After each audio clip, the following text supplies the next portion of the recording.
Bonjour et bienvenue dans les coups de cœur de la librairie Point Virgule. Pour le mois de février, dans la partie jeunesse, on vous propose une thématique sur l'amour.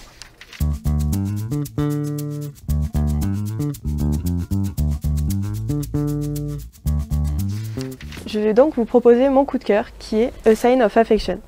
Dans ce manga, qui est pour l'instant en 4 tomes, nous allons suivre une jeune fille qui est sourde et qui rencontre un jeune garçon qui voyage à travers le monde entier.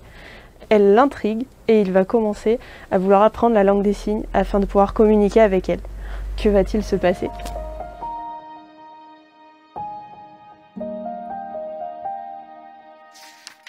Pour cette thématique de l'amour, moi je voulais vous parler de la bande dessinée Malgré tout.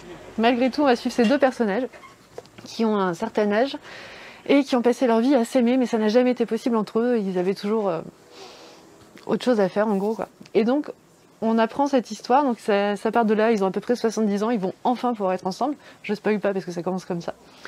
Et on va découvrir toute l'histoire à rebours. Et une fois que vous êtes à la toute fin, ça se termine sur leur premier regard, vous pouvez le relire dans l'autre sens et redécouvrir cette histoire, c'est très très beau. Et juste pour le fun, je vous propose Choco Boys, une relecture de Lucky Luke par Ralph Koenig, donc une version un peu LGBT, mais tellement mignonne.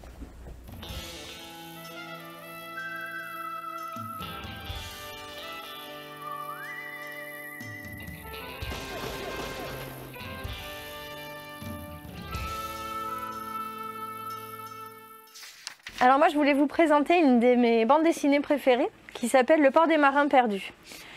Donc de Teresa Radis et Stefano Turconi. C'est un couple d'Italiens. Et en fait, alors cette bande dessinée, vous allez suivre l'histoire d'un jeune homme qui s'appelle Abel, qui était le capitaine d'un vaisseau qui s'est fait assassiner, jeté à l'eau. Et en fait, après, il est repêché vivant, plus jeune. Donc c'est le côté fantastique de l'album. Et on va le suivre, en fait, il a perdu la mémoire, mais on va le voir se réattacher, s'attacher à plein de gens autour de lui. Donc en fait, pour moi, cette bande dessinée vraiment explore toutes les formes d'amour qui peuvent exister, que ce soit l'amour entre amants, mais aussi l'amour filial, l'amitié. Voilà, c'est vraiment très touchant, c'est très beau, c'est émouvant et vous l'oublierez jamais. Pour ma part, je vous propose un coup de cœur côté album chez les plus jeunes à partir de 3 ans.